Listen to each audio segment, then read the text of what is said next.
Gracias, Daniel. Bueno, muchísimas gracias aquí también a nuestros compañeros del SWAM que siempre nos inician la grabación y están aquí con nosotros un ratito. Bueno, antes que otra cosa, una disculpa por la inasistencia la semana pasada. Tuve una invitación ahí para poder dar unas clases en Ciudad Guzmán, en CUSUR, entonces pues se pegaba muchísimo con el horario, tratamos de cambiarlas, pero como son solo clases que se toman viernes y sábado, pues fue imposible, ¿no? Era una clase de 3 horas.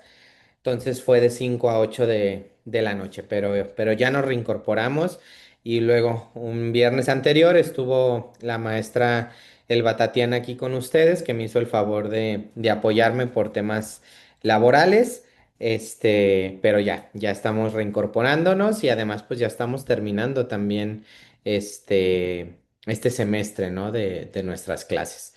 Entonces... pues muchísimas gracias otra vez por conectarse. Vamos a seguir platicando directamente del tema del derecho a la salud, del derecho al cuidado sobre todo. Y vamos a platicar un poquito pues de si conocen alguna institución que nos pueda ayudar, si han sabido directamente, o si conocen, mejor dicho, qué instituciones nos pueden ayudar en temas de derecho al cuidado. ¿Cuáles se les ocurren que son estas instituciones eh, que nos pueden apoyar en este tema del derecho al cuidado, sobre todo?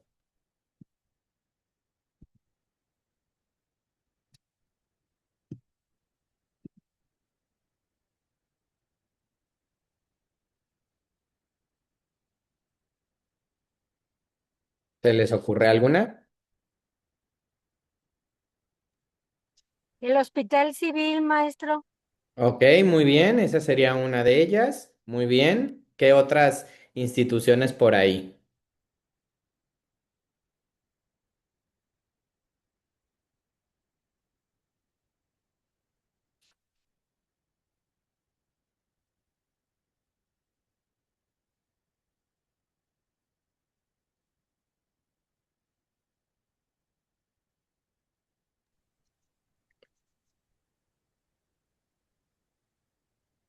Pues Pondrían ahí, por ejemplo, al DIF, no sé. el Seguro Social, el DIF, Muy bien, dos instituciones muy buenas también que también nos ayudan. ¿Qué otras por ahí han escuchado?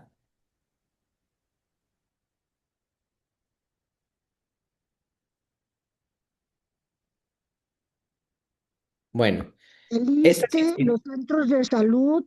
muy bien, exactamente. Realmente podemos estar hablando que directamente, pues casi todas las instituciones que tienen que ver con salud, pues nos pueden ayudar en estos temas del derecho al cuidado. ¿Por qué? Pues porque son esas instituciones que también nos protegen en temas del derecho a la salud.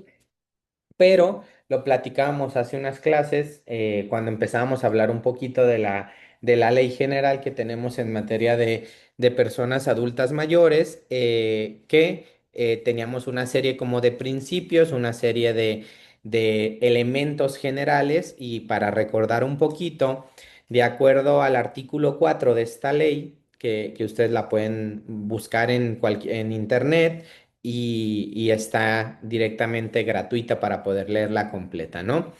La ley lo que busca es lograr cuatro grandes principios o cinco de cierta manera para garantizar un desarrollo real de las personas adultas mayores. En primer lugar, la ley establece que dos de los grandes principios que rigen el cuidado, el autocuidado y la vida de los adultos mayores son la autonomía y la realización y autorrealización o realización individual. ¿Por qué? Porque todas las personas siempre debemos de tener el derecho de poder realizar pues nuestros sueños, nuestras metas, poder sentirnos autónomos en nuestras decisiones, pero también en nuestra vida diaria, no depender directamente o al 100% siempre de las decisiones de otras personas, sino que por el contrario, nosotros, cuando no tengamos una discapacidad mental sobre todo, pues nosotros seamos los artífices de nuestras propias decisiones y esto se busca a través de reconocer que las personas adultas mayores pues tienen esa calidad de autonomía para tomar esas decisiones de decir qué comer, qué beber, qué hacer, qué tipo de deporte hacer, si quiero salir a caminar, si no quiero salir a caminar, etcétera, etcétera, ¿no? Entonces, esta ley lo que busca es obligar a todas las autoridades a reconocer esa capacidad de decisión que tienen todas las personas.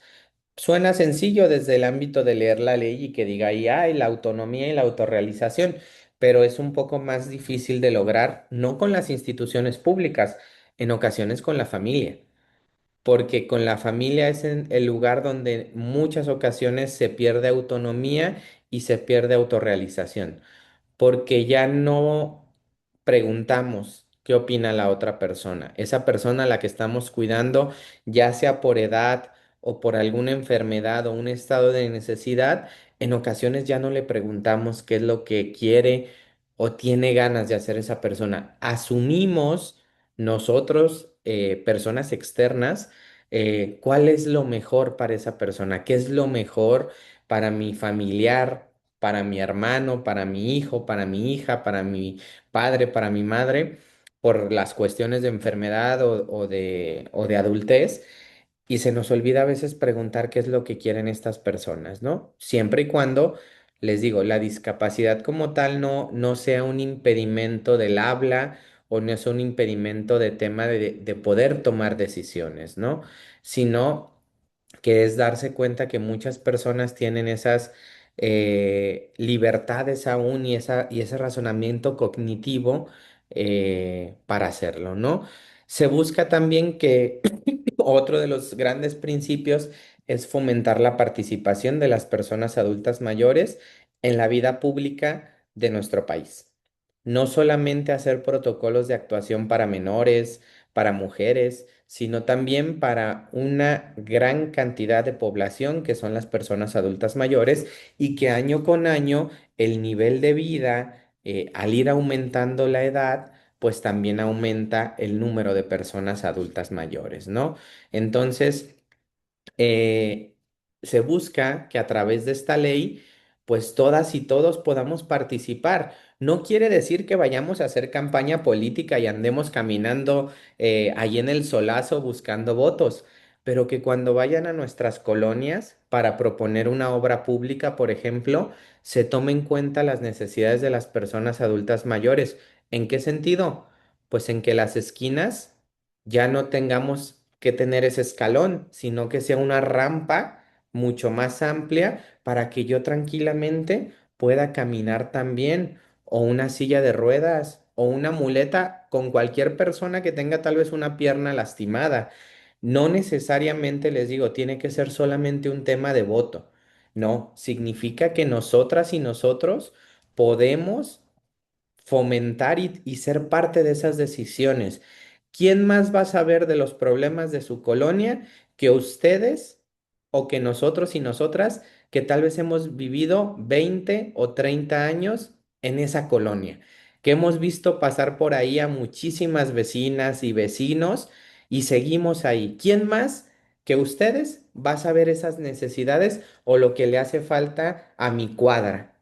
Sabemos hasta qué banqueta está rota de nuestra propia cuadra y eso es lo que busca la ley, que hasta en esas cosas que en ocasiones parecen muy superficiales, pues no lo sean. Al contrario, si yo puedo apoyar y ayudarle al gobierno a decirle, oye, en esta calle fíjate que la banqueta lleva varios años rota, no se puede caminar, la gente se tiene que bajar a la calle para poder cruzarla. Ayuntamiento, por favor, repara esa calle, alisa la banqueta para que yo pueda también salir a caminar. O decirle a la patrulla ayudar en los rondines con las policías cuando se ve a alguna persona sospechosa o simplemente cuando se hacen temas de mejora urbana o de temas de buscar una convivencia social, nosotros también deberíamos participar en ese tipo de decisiones. Y a veces a los ayuntamientos, al gobierno en general, se les olvida a veces consultar a las personas y yo creo que debería ser al contrario. Creo que en muchas ocasiones los problemas sociales se deberían resolver con las personas de mayor experiencia antes que preguntar qué es lo que está de moda, que creo que es el problema. El cuarto principio nos habla de un concepto que se llama equidad. La equidad es un nivel por encima de la igualdad. Hay una imagen que voy a tratar de compartirles ahorita mismo, a ver si la logro encontrar y se las voy compartiendo.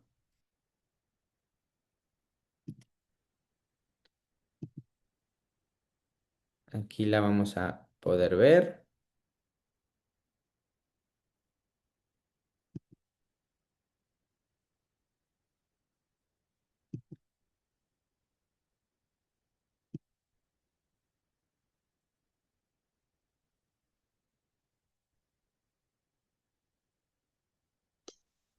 Hola, buenas tardes.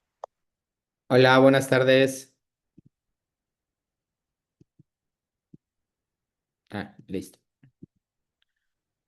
Bueno, aquí tenemos la imagen, espero que se alcance a ver. Si se ve, ¿me pueden decir? Sí, sí se ve. Ah, Equidad, justicia, e igualdad, igualdad. sí, sí, sí se ve. Normalmente, no sé si se han fijado que muchas veces se habla mucho de la igualdad y es como luego un concepto de moda en el derecho. Pero la realidad es que a lo que debemos de llegar es a la justicia. ¿Por qué? Porque la igualdad es darle a todos lo mismo. En la imagen, si no la pueden ver, se las voy narrando. Imagínense que ustedes están eh, en un parque y quieren ver un partido de fútbol, porque ahí están jugando alguien de sus familiares. Pero frente a ustedes hay una barda o una reja de madera y están tres personas, una persona muy alta, una persona de mediana estatura y una persona o un niño de de estatura mucho más bajita. Entonces, la persona muy alta, pues obviamente tiene su cabeza por encima de la reja y puede ver sin ningún problema el partido. La persona que mide un poquito menos, la persona de una estatura normal o media, por decirlo de alguna manera, pues no alcanza a ver o se tiene que poner de puntitas y está brincando para poder ver. Y obviamente el niño o la niña, pues no alcanza a ver nada porque su estatura está muy bajita. En el concepto de igualdad sería darles lo mismo a cada quien. Imagínense que le vamos a dar un banquito.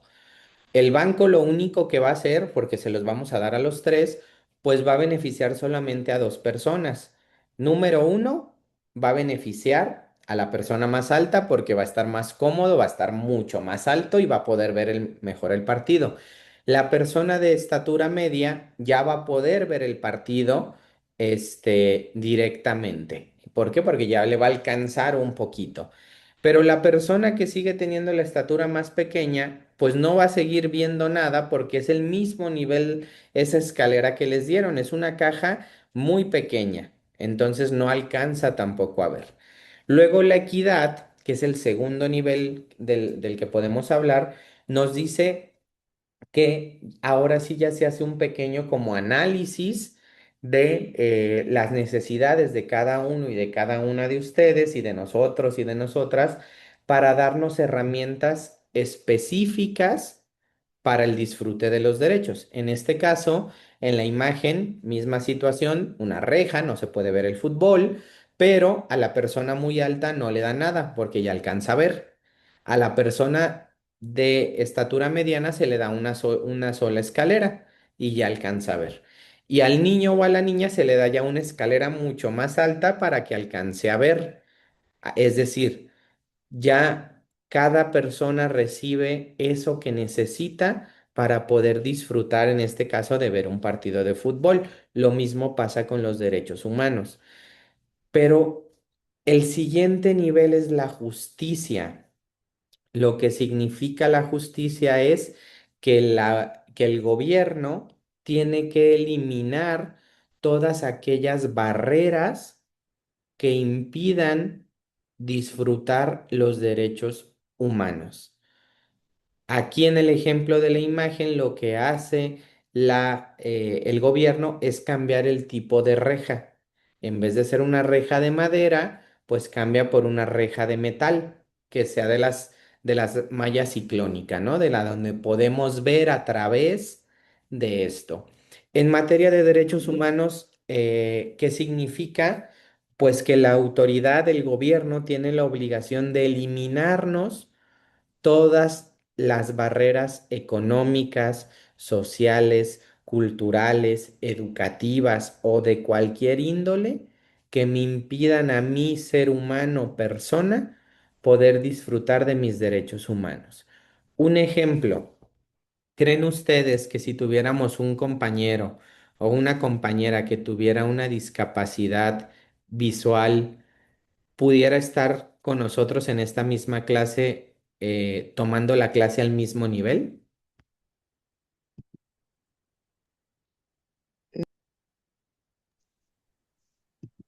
Pues no podría porque no ve, Ok, pero oiría. muy bien, ahí está ya un poco la diferencia, ¿no? Entonces, si estamos tomando una clase virtual y yo les estoy hablando de la ley, no habría ningún problema. Pero si yo hubiera hecho este ejercicio que hice de la imagen, yo ya le estaría provocando una discapacidad, porque esa persona no podría ver la imagen, yo la tendría que describir como lo hice ahorita. Entonces, hoy en día, las discapacidades, cuando hablamos de una discapacidad, no es una diferencia física solamente o una diferencia mental. Las discapacidades son la suma de dos cosas.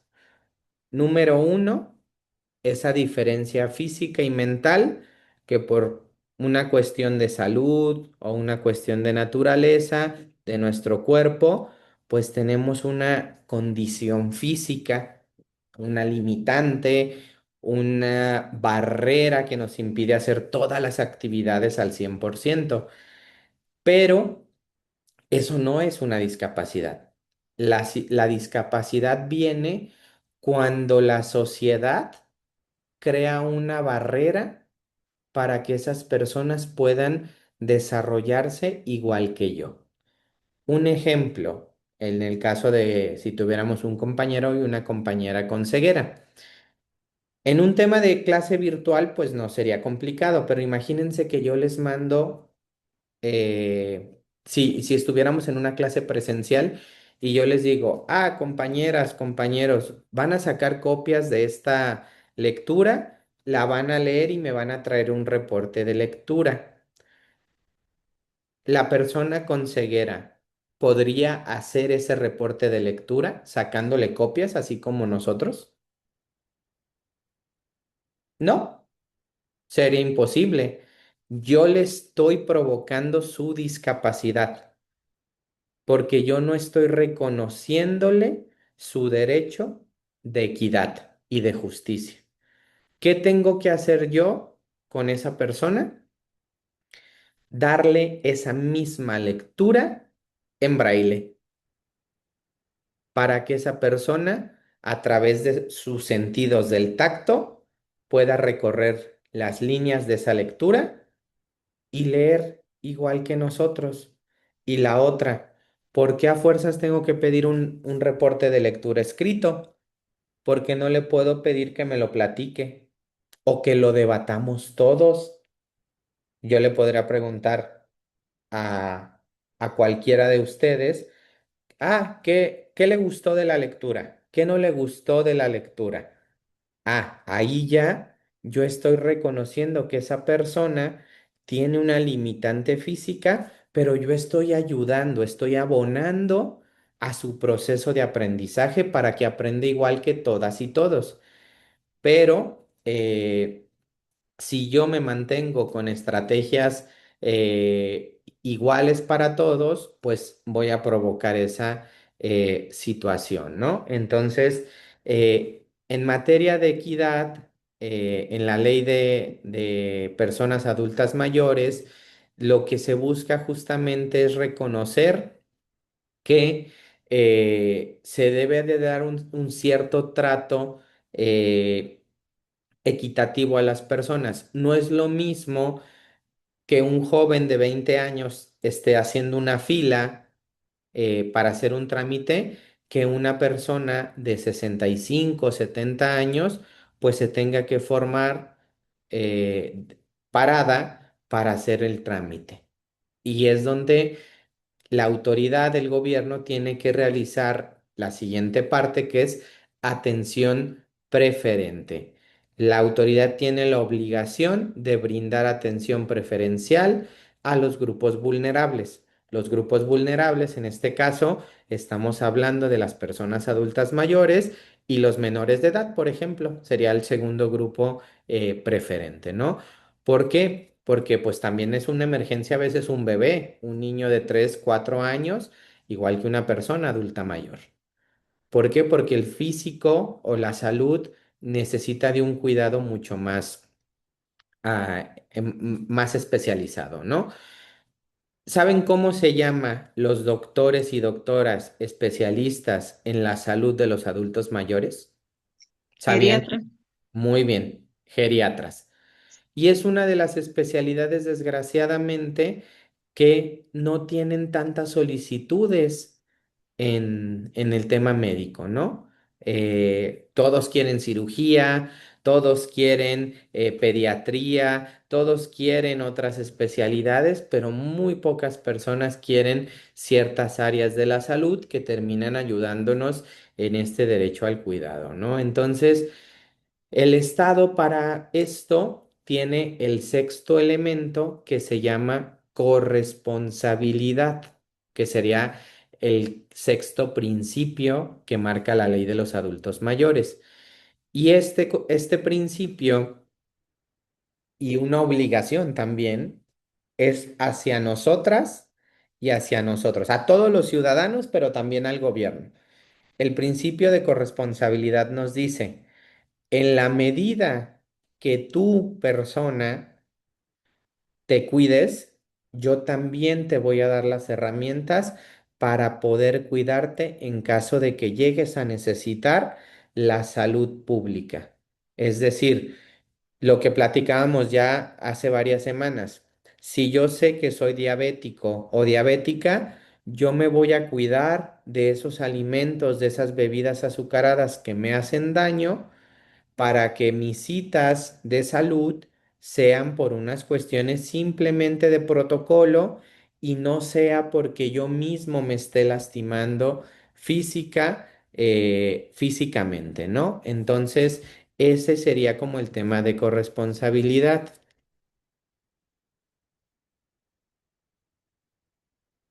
Perdonen, ¿eh? Listo. Entonces, esos serían los principios rectores, pero ¿qué derechos tiene en general? Aquí les voy a ir platicando. Hay muchos, pero lo traté de resumir en 7 grandes como derechos, ¿no? Son muchos más, pero lo traté de resumir un poquito en 7 grandes derechos que engloban pues muchísimos. En primer lugar, vamos a englobar, vamos a hacer un pequeño como ejercicio de meter muchos derechos en 3. En primer lugar, vamos a hablar de los derechos de integridad, dignidad y preferencia, que serían, ahorita les digo cuáles serían estos o cuáles son estos derechos que hablamos. En primer lugar, cuando hablamos de integridad, nos referimos a integridad física y mental, obviamente. Esto va sobre todo para una vida libre de violencia. Todas las personas, todas, tenemos el derecho a tener una vida libre de violencia. Una vida libre de violencia no nos referimos a situaciones como tristemente sucedió en la marcha de hace unos días, donde la policía golpeó a muchos jóvenes, a muchos hombres, a muchas mujeres, sino que el derecho a una vida libre de violencia es sobre todo dentro de la familia, dentro de las instituciones públicas. Cuando tú vas a un doctor o una doctora y no se te atiende bien, o se te discrimina por ser menor de edad, por ser adulto mayor, por ser de tez morena, por ser indígena, por ser mujer, eso es violencia. Y lo que busca la ley es que nadie pueda violentar la dignidad de las personas.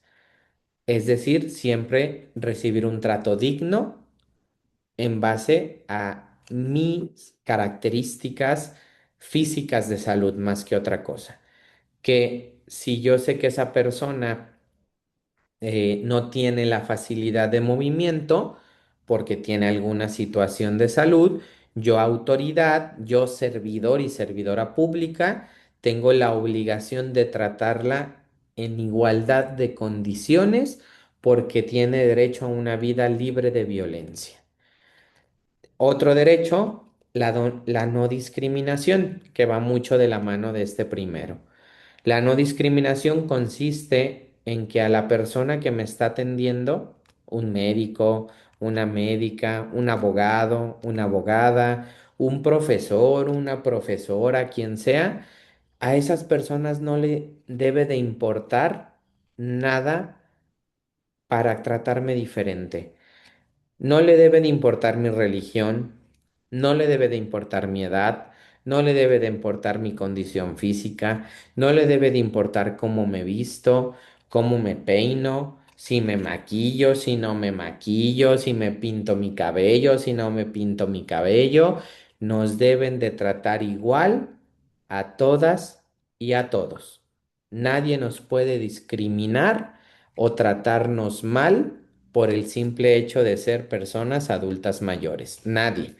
Al contrario, el principio que decíamos antes me garantiza un trato preferencial, no para obtener algo mejor que los demás, sino para que el servicio se preste en base a esas características físicas que yo tengo, ¿no? Eh, Hay otra característica que es a las personas o el derecho a no ser explotado o explotada. Este derecho se viola muchísimo en adultos mayores y en personas, en niños y niñas sobre todo. ¿En qué sentido? Se ha documentado en muchas situaciones, tristemente, de nuestro país, de América Latina, situaciones donde los hijos y las hijas mandan a los padres, ya adultos mayores, a pedir dinero a las calles, a pedir limosna, a trabajar en supermercados, etcétera, etcétera, pero no por gusto de las personas adultas mayores, sino que las obligan a ir a una situación así. A mí me tocó hace unos años cuando estaba estudiando, no me acuerdo si ya la carrera en Derecho o la preparatoria, creo que ya estaba estudiando la carrera. Y yo iba en mi coche por Avenida Federalismo, iba a la casa de mi novia, hoy mi esposa. Este, y me tocó ver una situación que me revolvió muchísimo el estómago y que cada vez que me acuerdo se me revuelve el estómago. Yo iba por federalismo, mi esposa vivía antes cerca de Prepa 1, Prepa Jalisco en el centro de Guadalajara. Yo iba a dar vuelta para retornarme hacia el centro de la ciudad y me tocó pararme atrás de un vehículo. En ese vehículo se bajó una señora, no era de edad avanzada, no era adulta mayor.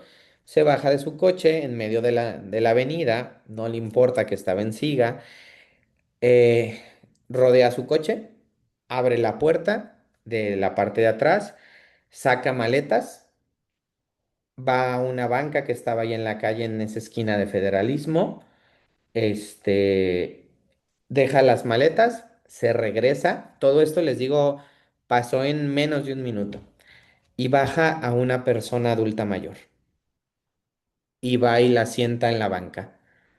Yo no estaba entendiendo qué estaba pasando en ese momento, estaba completamente bloqueado, no entendí qué estaba pasando.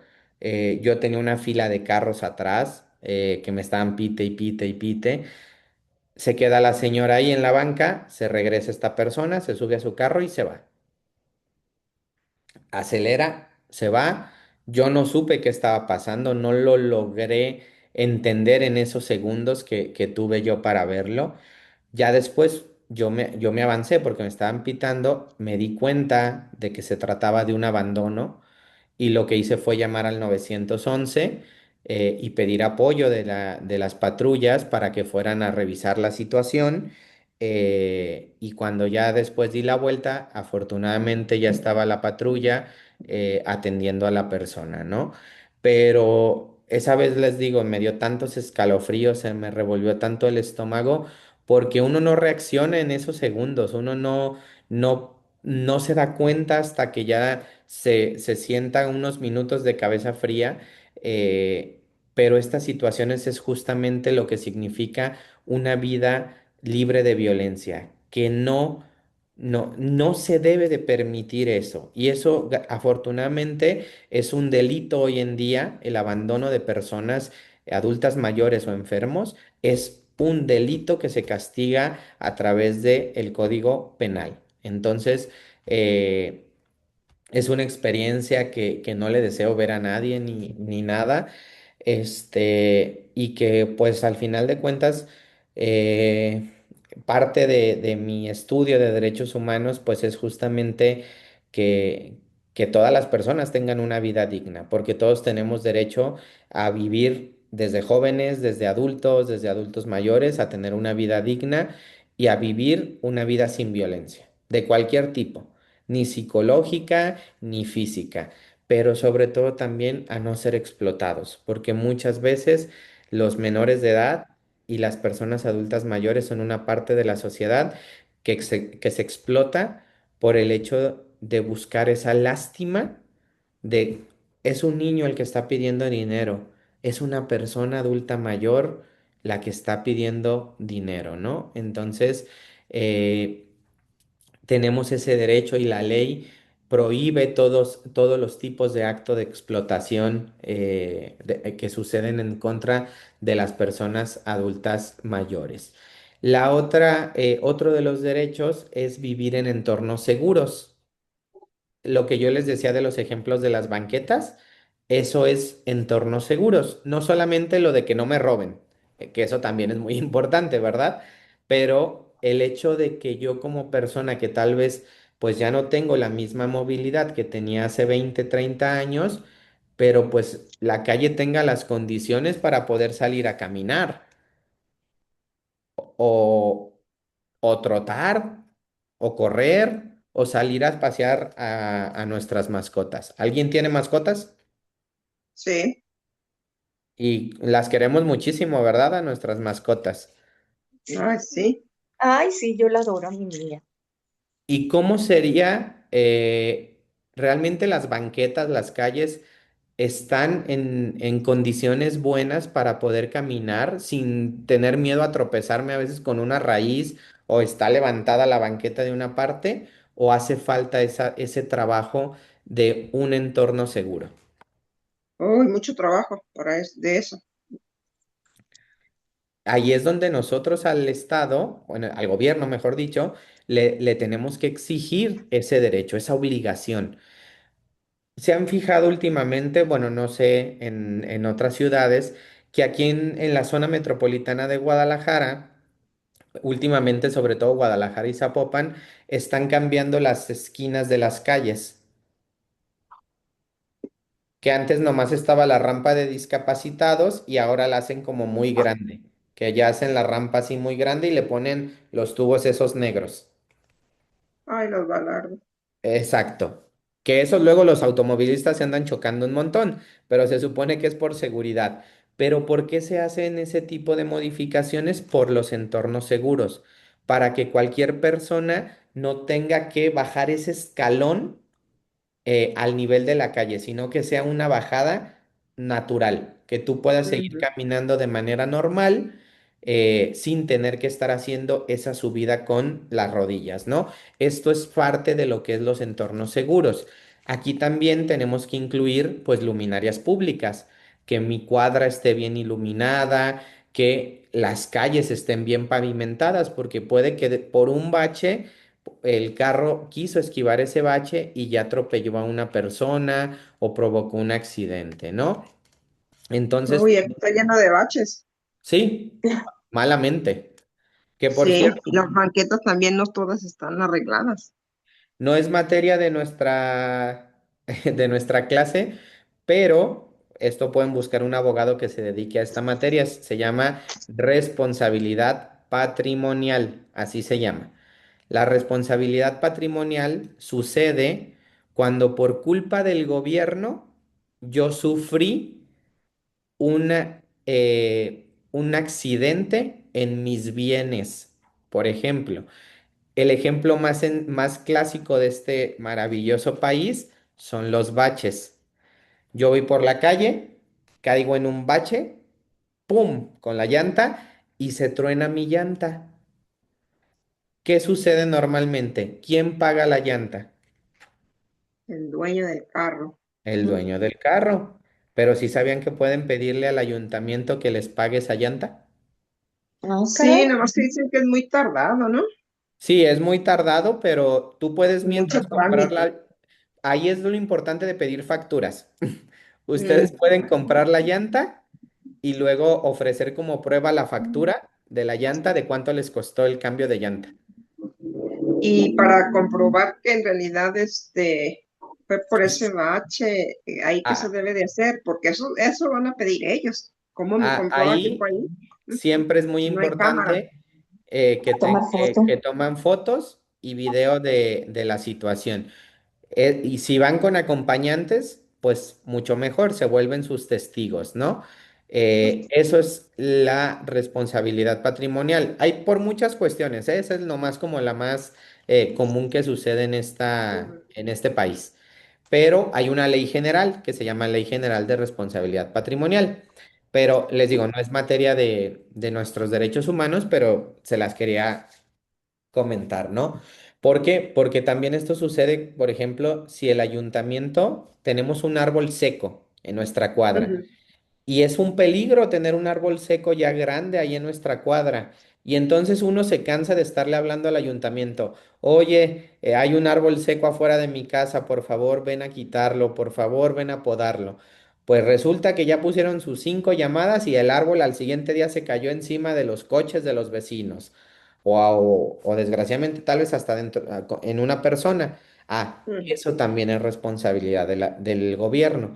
¿Por qué? Porque tú ya le advertiste de ese posible daño. El ayuntamiento no te hizo caso y por culpa de esa omisión de que no hicieron su trabajo, dañaste mi vehículo o dañaste alguna situación mía, pues yo puedo obligarte a que me repares ese daño que sufrí por tu culpa. Entonces, es muy interesante esa materia de responsabilidad patrimonial. Sí es muy tardado porque nunca quieren pagar, entonces nos tendríamos que ir a un juicio, pero pues siempre está ahí la opción, ¿no? Es padre conocerla y luego se ponen nerviosos los funcionarios públicos cuando sabes decirles y argumentarles, los pones nerviosos. Entonces, más vale saberlo y no necesitarlo que no saberlo, ¿no? Entonces, Claro. eh, Maestra, ¿y qué pasa cuando, por ejemplo, que va uno caminando por las banquetas, que están las banquetas levantadas o hay baches y se cae? Ahí, ¿con quién es el responsable? ahí normalmente en tema de banquetas es el ayuntamiento de cada ciudad. Ok. Y sí se puede comprobar también daño. ¿Por qué? Porque me causaste daño físico. ¿Y quién me va a pagar si me rompí una pierna? ¿Quién me va a pagar la férula? quién me va a pagar los medicamentos para el dolor. También hay una responsabilidad del ayuntamiento y puedes demandar al ayuntamiento por esa responsabilidad. Ahí lo importante siempre dentro de su colonia, que esto es parte de la participación que debemos de tener todas y todos, es Ujú. informarle al ayuntamiento, porque también es imposible que el ayuntamiento tenga suficiente gente para ir recorriendo toda la ciudad todos los días. Entonces, nosotros ahí es donde podemos ayudarle al ayuntamiento a través del sistema de quejas que cada ayuntamiento tenga o de reportes, mejor dicho, en vez de quejas. Oye, en mi colonia, fulanita de tal, en la calle tal, te quiero reportar que llevo un bache abierto desde hace un mes. O te quiero reportar que la banqueta de tal casa o de tal zona está mal, se levantó por raíces o se rompió. Hay una alcantarilla suelta o se robaron una alcantarilla, que sucede muy a menudo. Ustedes pueden ayudar al ayuntamiento a saber de esas situaciones. Y con eso ustedes también en caso de que sufran algún accidente, ya tienen sus pruebas de decirle, oye, yo hace un mes te dije de esa alcantarilla y nunca viniste y ya sufrió una persona un accidente. Esa persona ya tiene pruebas para que tú le pagues eso que le dañaste, ¿no? Un brazo, una pierna o su coche. Sí, eso es cuando uno sabe y vive por ahí, pero cuando va pasando que no es su colonia, pero va pasando por esa calle y pues como no sabes los baches ni nada, te llega a pasar un accidente de ese tipo, ahí como compruebas o como este puedes decirle, pues estaba ahí, pero ya lo reportaron, porque en realidad tú no sabes si lo reportaron o no. Ah, miren, ahí ustedes hay algo que se llama, bueno, es una página de internet que se llama Ujú, Plataforma Nacional de Transparencia, así se llama la página. Ustedes ahí pueden hacer solicitudes a todas las autoridades del país, a todas. Y entonces, ¿qué sucede? Bueno, le vamos a preguntar, por ejemplo, al ayuntamiento de Zapopan. Nos metemos a ujú. esta página y hacemos, mira, aquí dice Ayuntamiento de Zapopan. Seleccionamos el Ayuntamiento de Zapopan y le vamos a preguntar, oye, Ayuntamiento de Zapopan, dime cuántos reportes has recibido por daños en banquetas o en calles en la colonia fulanita de tal y vamos a mandar nuestra pregunta. El ayuntamiento está obligado a darnos respuesta a esa pregunta y así nosotros vamos a saber si ese bache o esa avería que hay en la calle o en la banqueta fue reportada por los vecinos o por las vecinas. Y si nos dicen que sí, ahí ya tenemos nuestra prueba que vamos a relacionar con nuestras fotos, con nuestros videos o con nuestros testigos. Ok. Entonces, es un juego de ir armando un rompecabezas para demostrarle a la autoridad que si ella hubiera hecho su trabajo, no hubiéramos Ujú. tenido ese daño en nuestro patrimonio. Ok. Hago esa pregunta porque, pues no sé, hace como unos 3 meses una amiga mía iba caminando por la calle, dice que no se fijó y no sé si había una raíz o un bache y cayó y estuvo fuerte, se fracturó, eh, creo que se esguinzó el pie, el brazo también y hasta los dientes casi se le caen, se le aflojaron, la cara hinchada porque cayó así, pues no pudo meter mano, o sea, metió la mano, pues, pero pues, no sé cómo cayó de lado, pero pues no pasó nada, o sea, y fue al seguro y pues sí le dieron incapacidad y todo, pero en este caso, pues creo que por ahí, como que casas abandonadas cerca del centro. Sí, sí, ahí Entonces, se podría, sí se podría, este, sí se podría comprobar, perdón, directamente esta situación. ¿Por qué? Porque sí hay una omisión por parte de la autoridad de comprobar, digo, de comprobar, de hacer su trabajo, este, y sí se debería de comprobar. Normalmente en estos casos luego la autoridad se lava las manos y dice, no, pues es que como ya te atendió una institución pública, IMSS, ISSSTE o Secretaría de Salud, Mm. ya con eso es suficiente. Pero pues no, ¿por qué yo no puedo atenderme en un particular? Y tú tienes que pagarme esa situación. Entonces, sí se podría comprobar y sí se debería poder comprobar estas situaciones. Entonces, este, ahí, ahí sería justamente juntar estos elementos para poder comprobar esta situación, ¿no? Entonces, eso es parte de la participación ciudadana y de la obligación que tienen las autoridades de darnos entornos seguros. Y ahí pues incluimos también a la policía, incluimos también a todo este tipo de situaciones, ¿no? Entonces, otro de los derechos serían, ya hablamos un poquito del derecho a la salud. Este aplica para todos y para todas, ¿no? Tener Mm. acceso a los medios de salud necesarios para las situaciones físicas o mentales que yo como persona adulta mayor pudiera tener. Puede ser tema motriz, tema de tema de visión, tema de, pues cualquier tipo de enfermedad, que ese derecho lo tenemos todas y todos, ¿no? Obviamente tratando de cuidarnos, porque a veces uno lo dice por experiencia, ¿no? A veces uno no se cuida, pero pues dice, ay, al cabo tengo IMSS, al cabo tengo ISSSTE, no pasa nada si me sucede algo, pero pues no va a ser lo mismo ir a que te atiendan con un sobrepeso de 20 o 30 kilos a que vayas simplemente a un chequeo médico. Entonces, este derecho a la salud también depende mucho de nosotros. Pero aquí Sí. vienen dos derechos, un derecho más que también es bien complicado, que es el derecho a una alimentación sana. El problema es que yo creo que todos quisiéramos comer sanamente.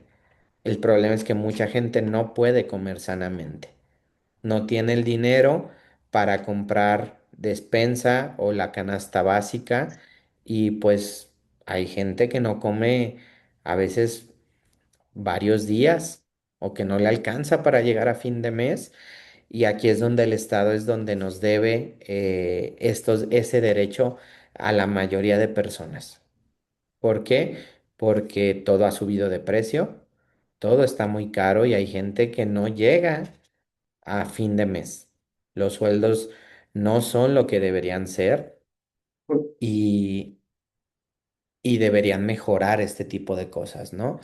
Pero también influye el ámbito de que nosotros sabemos comer bien, es decir, tenemos el conocimiento para decir que comemos bien, o creen que haya gente que no sepa que un refresco le hace daño.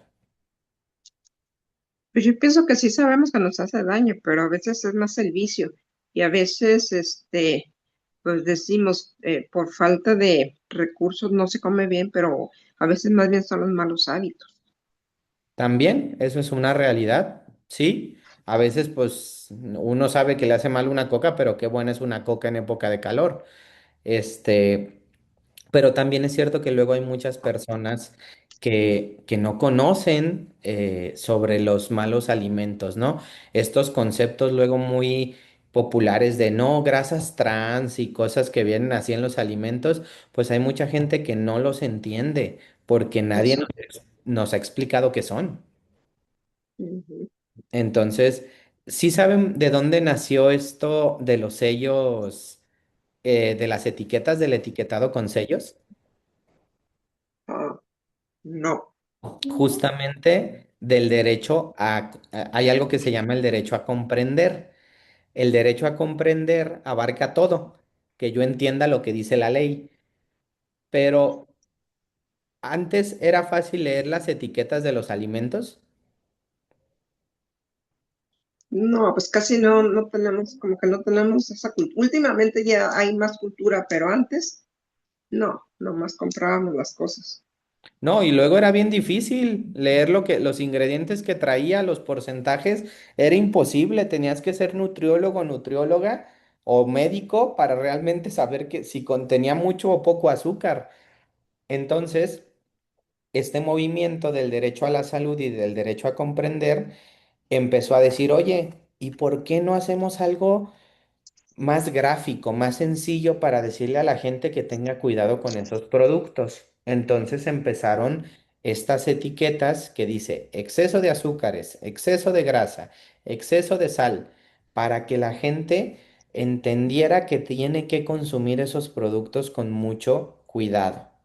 ¿Por qué? Porque si no, ese producto te va a hacer mucho daño y por tanto no vas a poder estarte haciendo como tu autocuidado, ¿no? Entonces, ¿no se han fijado también que desaparecieron todos los animales de los productos como papitas o cereales? Que desaparecieron las imágenes. ¿No? No. Es decir, a todos, por ejemplo, todos los cereales como Zucaritas, como El Zucarito es el tigre, Choco Crispis, el Choco el Crispies, elefante. el el Chocomil, elefante. las Sabritas. ¿No se han fijado que desaparecieron los chetos, sobre todo, que desaparecieron todos los animales? No me No, había fijado. Un día dense una vuelta cuando vayan al súper y vean estas situaciones. ¿Por qué los quitaron?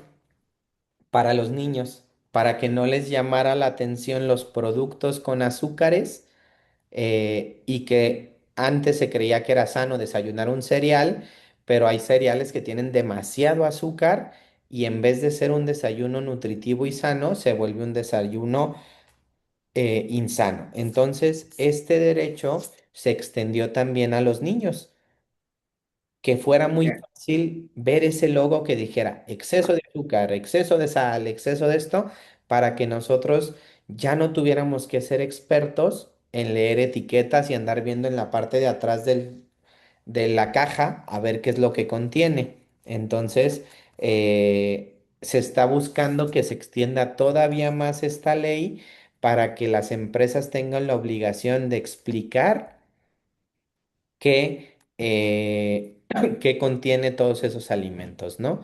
Entonces, pues es parte de esta situación de una buena alimentación, porque muchas veces creemos que ciertos productos son sanos y resulta que no son productos sanos, porque simplemente les pusieron ahí una etiqueta que dice fibra o natural, y pues resulta que no son de ese tipo de situaciones, ¿no? Entonces, eso es parte del derecho.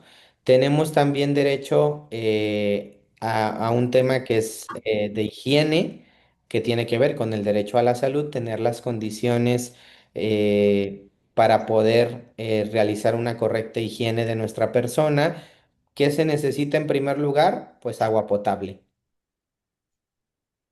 Entonces, eh, ¿saben lo que significa agua potable? Yo puedo tomar agua potable, ¿no? sí. Tenga olor, sabor ni color. Muy bien, que no tenga olor, sabor ni color. Se supone que hay una ley que se llama Norma Oficial Mexicana. De esas hay muchísimas. Y la norma oficial mexicana me dice las características que tiene que tener el agua potable. Si yo ahorita les digo que vayan al fregadero o a la llave más cercana que tengan de su casa, ¿se animarían a poner un vaso de agua y tomar agua? No, No, Mm, Antes sí, aquí en Obregón, ahora ya no. ¿Por qué no? Si se supone que el gobierno me da agua potable. No, hombre. pues de que para uso externo, pero no para tomarla. Potable, empezaron a hacer tiene negocio de tiene ya mucho vendernos tiempo agua saliendo embotellada. amarilla y en la colonia de un lado de la mía hicieron un estudio del agua y le encontraron hasta heces fecales, o sea, es increíble la porquería que nos mandan. Nosotros pusimos un filtro en la entrada y lo tienes que estar cambiando cada mes porque se apesta, o sea, sale muy sucio Está terrible el agua, es horrible. Y aparte nos cobran si tenemos una fuga y no nos damos cuenta, nos la cobran como si fuera de oro el agua. Es horrible, ¿no? No sé qué podemos hacer. De veras es horrible. Tenemos que Sí. comprarla embotellada, que también está rebajada. Se supone que es saludable, pero está sin los Sin sal, minerales sin que antes sales, ¿no? tenía. Estamos Ujú. atrapados en algo horrible. No puedo creer que gobiernen y que tengan, o sea, que cobren por gobernarnos y nos estén dando eso. Exactamente. Sí, aquí hay un tema en todo nuestro país, en todo México, que tenemos este grave problema del agua. Nosotros como país, a nivel internacional, somos el número uno en comprar agua embotellada, pero no por las de litro, ¿eh? No por comprar un agua de litro cuando tal vez voy por la calle y me da sed y voy a la farmacia Guadalajara o al Oxxo o al Seven y compro un agua embotellada. No, es porque por culpa del gobierno, es decir, de esa mala calidad, de esa horrible calidad de agua, tengo que estar comprando garrafones de 20 litros. Gracias a eso, nosotros somos el país número uno que les da dinero a las empresas que hacen agua embotellada. ¿Y por qué y estoy pagando doble el agua? Es lo que también es un insulto, porque no, le estoy pagando el agua al gobierno, que se supone debería poder tomármela, pero como yo sé que no me la puedo tomar, sigo gastando de mi dinero en poder tener acceso a una agua que tal vez ni siquiera sea la mejor, pero para poder tomar. Entonces estoy gastando doble por culpa de la mala administración del gobierno. Y eso va en contra del derecho a la salud y del derecho a una buena alimentación. Imagínense cómo voy a poder cocinar y cómo voy a lavar mis frutas y mis verduras si el agua está como está. Los que somos de la zona metropolitana de Guadalajara, los últimos años lo hemos visto.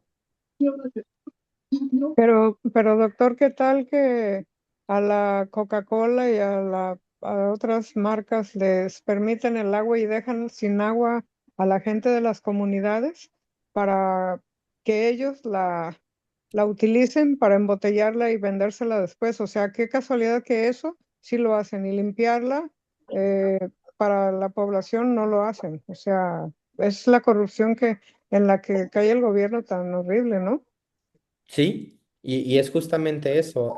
Al final de cuentas, se supone que nosotros en el artículo 4 constitucional está establecido que tenemos el derecho humano al agua y ese derecho humano está por encima de cualquier negocio que pudiera tener la Coca-Cola, la Corona, la Pepsi, cualquier empresa, pero no se nos garantiza por culpa en muchas ocasiones, desgraciadamente, de la corrupción.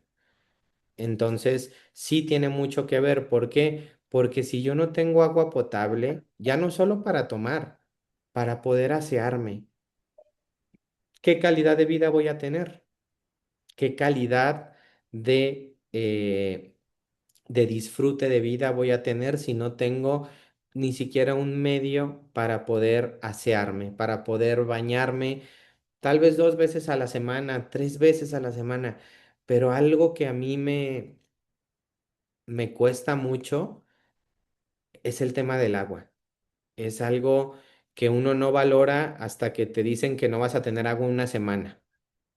Y en esta ciudad, que es Guadalajara, es bellísima como ciudad, pero qué problemas tan complicados tenemos de tráfico y de agua potable.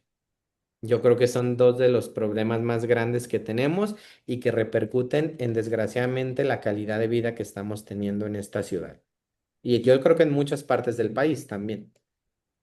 Ento- ¿Puedo interrumpirlo, doctor? Sí, sí. Mire, hace 2 años que estuvo la escasez de agua tan terrible, en la colonia donde vivo, afortunadamente hay unos mantos acuíferos muy importantes y estaban surtiéndoles de ahí a las personas que no les llegaba el agua. Pero yo no sé cómo le hacen para mandarnos agua tan sucia, si ahí esa agua que sacaban del subsuelo, que sacan, por todo el tiempo están sacando, se la llevaban, o bueno, la utilizan para el riego. y a nosotros el agua sucia nos la mandan a las casas. O sea, ¿por qué no mandan esa del subsuelo? En ese tiempo a la gente les estaba yendo bien porque les surtían pipas a las personas alejadas. A mí no me tocó tener falta de agua porque hay mucha agua ahí, hay mucha presión, pero nos la mandan sucia, no sé cómo le hacen, ¿eh? Entonces esa que estaban sacando, pues sí, estaba limpia. Y esa, como le repito, la utilizan para riego. Entonces no sé de dónde la sacan o qué hacen, pero el agua con mucha frecuencia se pone uno a lavar y empieza a salir el agua amarilla, se percude la ropa y con eso tiene uno que bañarse, lavar la ropa, lavar los trastes. El otro día mi esposo estaba lavándolos y yo digo, Dios santo, está lavándolos con eso. Se veían los sedimentos, doctor, en los platos. Ya que dejó de lavar, yo me puse a darle una enjuagada, como usted dice, con agua que compré aparte, con agua de garrafón, para que no estuvieran, dije, ¿qué voy a comer con caca? O sea, no sé, este, da mucho asco, pues, y mucha No, sí. impotencia. Sí, y no, y coraje y enojo, y debe de darlo, porque es que uno no entiende cómo sí uno tiene que pagar sus impuestos, cómo uno sí contribuye, cómo uno sí paga, cómo uno sí cumple, pero el gobierno no. Y repercute en la salud. Es que no es solamente de, ay, fue un error de un día. ¿Cómo puedes tú lavar con tranquilidad tus platos, tus vasos, tus cubiertos con una calidad de agua así? Al final te va a repercutir en la salud. Y eso luego se va a convertir en una bola de nieve porque yo voy a tener que ir a los hospitales van a estar saturados porque muchas personas se van a estar enfermando y van a estar recurriendo directamente. Es decir, la propia violación de esos derechos, en este caso el del agua potable y alimentación, me van a repercutir en el derecho a la salud. Y no solo en la salud física, el cansancio mental, el hartazgo, el enojo de no poder conservar también la ropa que tal vez te cuesta mucho comprar, que te ahorraste un rato para comprarte una blusa, un vestido o hasta irte a pintar el cabello. ¿Qué vas a hacer cuando te caiga el agua amarilla y ya lo que tal vez ahorraste para dejarte bien tu cabello? Es decir, hay un montón de situaciones que parecen absurdas, pero que dependen mucho de estos derechos humanos. Pues la ley de adultos mayores también le dice al Estado, al gobierno, ponte las pilas, es tu obligación. Esta ley ustedes la pueden señalar a través de un juicio de amparo para obligar a las autoridades a cumplir con esas obligaciones, valga la redundancia que tienen, frente a las personas adultas mayores. Oiga, perdón, pero yo escuché algo, no sé si sea nada más al amparo de algunas cosas, pero escuché hace como un mes, no sé, que andaba como que querían quitar ese derecho al amparo. No sé, usted sabe más porque ustedes están en lo de las leyes. ¿No nos puede informar de eso? O sea, ¿podemos ampararnos sobre qué o cuándo? Bueno, Ah, más bien si quitaron el derecho al amparo en general fue nada más algunas cosas. fue nomás algunas cosas. Afortunadamente, el amparo sigue funcionando. Pero bueno, les platico un poquito del amparo. El amparo es un medio de defensa, es un juicio que tenemos todas y todos para ponerle un alto al gobierno. Así es como la definición del amparo. Pero realmente para lo que me sirve el amparo es para obligar a la autoridad a respetarme derechos. Es decir, con el amparo yo obligo a la autoridad a que respete mis derechos humanos. En el amparo, hace muchos años, cuando se crea el amparo por primera ocasión, se conceptualizó algo que se llama interés jurídico. ¿Qué es el interés jurídico? Es cuando a ti una persona o el gobierno te causan un daño directo, es decir, que te está afectando directamente a ti y lo puedes comprobar. Por ejemplo, si tú vas a un hospital y no te atienden, se te está generando un daño directo. Ese es el interés jurídico. Oye, yo tengo IMSS, fui al IMSS y no me quisieron atender. Ahí ya tienes ese elemento para irte al juicio de amparo. ¿Qué vas a ganar en el amparo? Que al IMSS un tribunal le va a decir, oye, atiende a esa persona, es tu obligación atenderla y la debes de atender bajo estos lineamientos. Y el juez o la jueza le empiezan a decir cómo les debe dar su derecho. ¿Qué sucede? Con el paso de los años y a lo largo de lo que hemos avanzado como sociedad, empezamos a crear otro concepto que se llama interés difuso o interés simple. El interés simple sobre todo nace con los temas de medio ambiente. Por ejemplo, ¿a ustedes les afecta directamente si construyen torres en Colomos? Que en Colomos es un parque muy grande que tenemos aquí en Guadalajara por su compañera que es de Obregón. ¿Les afecta directamente si no son vecinos? Sí, se afecta porque de ahí corre agua que está bien y aparte con los edificios ya se contamina más todo. Muy bien. Sí hay una afectación, pero no directa como tal, porque no vivimos ahí al lado de Colomos. Es decir, la torre no me está dañando mi casa, no me está dañando algo, pero sí hay una afectación. ¿Por qué?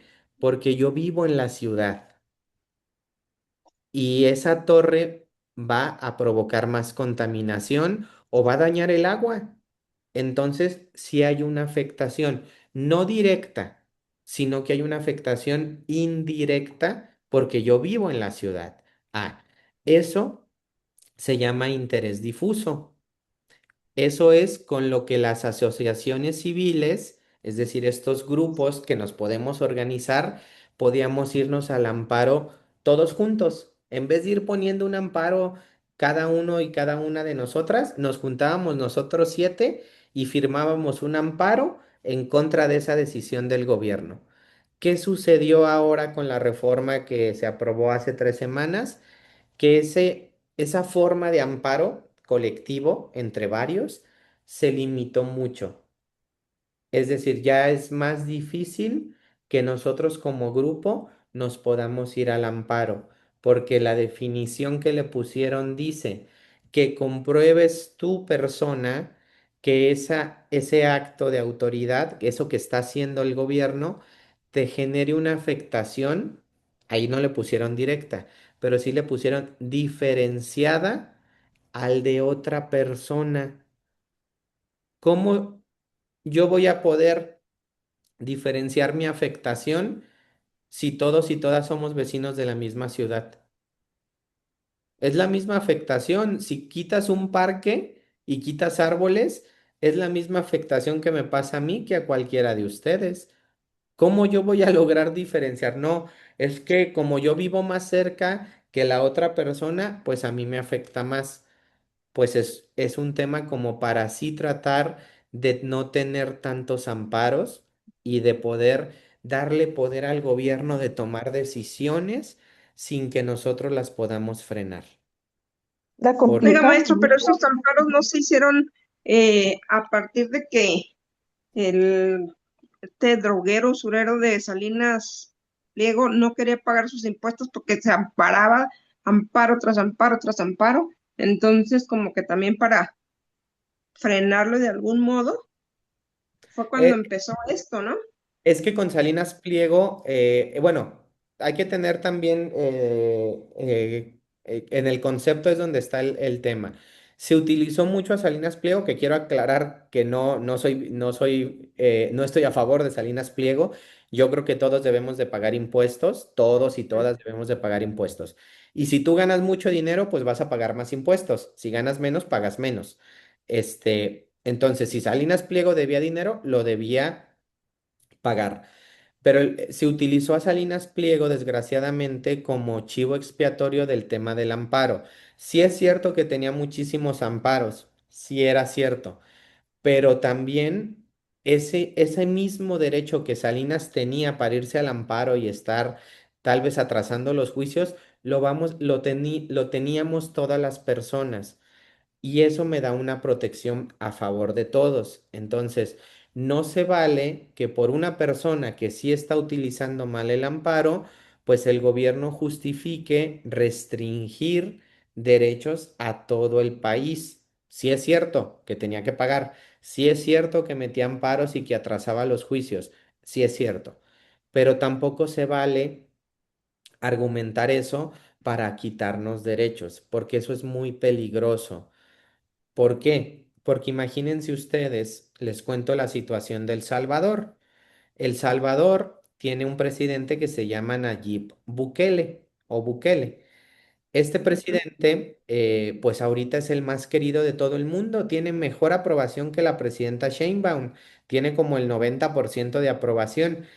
Y yo no digo que no esté haciendo mal su trabajo, pero en El Salvador había un problema de inseguridad con una banda criminal que se llama los Mara Salvatrucha, que yo creo que todas y todos lo hemos escuchado más de alguna vez. Este presidente creó una cárcel gigante, enorme, la más grande de toda América Latina.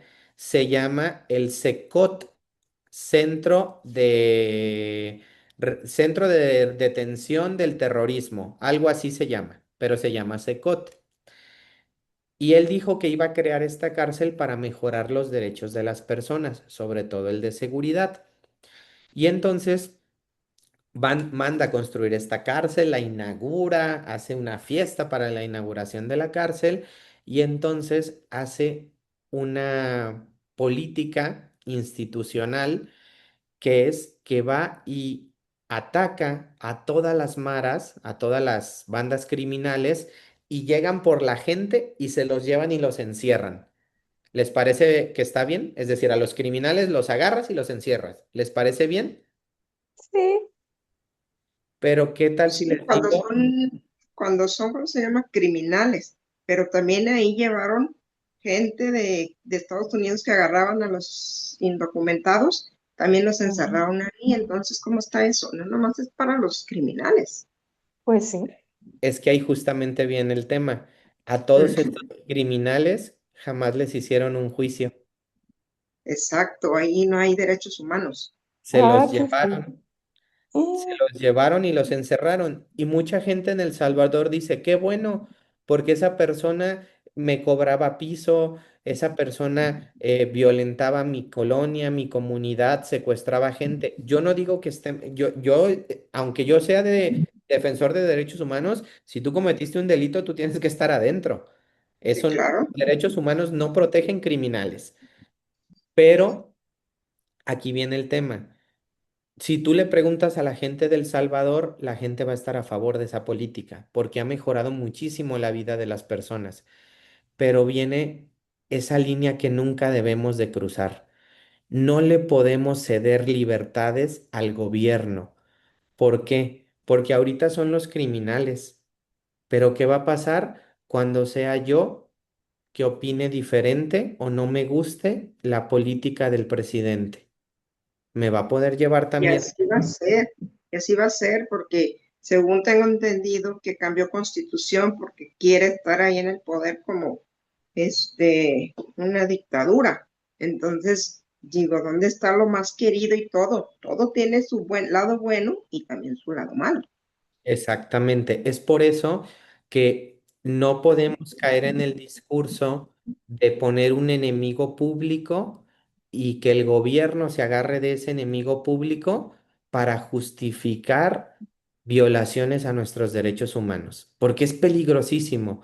Al rato no va a ser Salinas Pliego, al rato va a ser cualquier persona de nosotros por tal vez no darle un peso al SAT y entonces ya no vamos a tener el amparo para poder protegernos. Eso es lo peligroso. Que Salinas Pliego es un evasor fiscal, lo es, pero no podemos justificarle restringirnos derechos humanos por culpa de una sola persona o de un solo empresario. Al contrario, mejora ese juicio de amparo en lugar de disminuirlo. Adelante. Maestro, todo eso como lo de Salinas Pliego, por años, desde presidentes anteriores, tenían ¿Lo escucho? impuestos. Las tierras que vengan de X país. Se corta un poquito. No se escucha. Perdón, empresa, el país que vendas. terreno, pero tú lo único que vas a hacer es trabajo al pueblo. Por eso mismo no vas a pagar impuestos. Por eso cuando López Obrador empezó a cobrar impuestos, salió que Walmart, y sé cuántos estaban ya teniendo que pagar, porque el acuerdo había sido por años, tú vete, date y no pagas impuestos. Pero pues yo pienso que llegó el momento en que ocuparon más dinero, o no sé cuál sería la verdadera razón, y entonces ahora dicen que Salinas Pliego no quiere. Pero él me imagino que se escudaba en esos acuerdos que tenían de tiempo atrás. Ahora, desgraciadamente, la corrupción es lo que no deja que se haga nada. Ahora, no me parece lo que hiciste, te voy a perjudicar, pero ¿cuántos más hay que están en la misma situación de ese señor y no les hacen nada? Sí, muy, muy, muy cierto. Es decir, incluso hoy en día se siguen firmando acuerdos, que eso es legal, ¿eh? Les pueden decir a una empresa grandota, oye, ven, pon aquí tu empresa, pon aquí tu fábrica para que le des empleo a las personas y yo durante los primeros 5 años no te voy a cobrar ciertos impuestos o te voy a dar ciertas deducciones. Eso es cierto y en todos los países del mundo se hace. Lo que no se vale después es ya no querer seguir ese acuerdo. Entonces, la realidad es que también hay un tema de corrupción enorme en nuestro país que lo que nos hace es perder muchísimo dinero. Uno de los grandes desvíos de recursos de este país es la corrupción, pero es también el combate a la corrupción. ¿Por qué? Porque hay un montón de corrupción y luego yo tengo que crear instituciones que busquen combatir esa corrupción y me genera mucho dinero. Dinero que podría estar invertido en medicinas, en calles, en hospitales, en mejores policías, en mejores servicios públicos en general. Hay una lista, una institución que se llama Transparencia Internacional. Esto tiene que ver mucho con derechos. Esta institución hace algo bien padre cada año. Nomás déjenme decirles.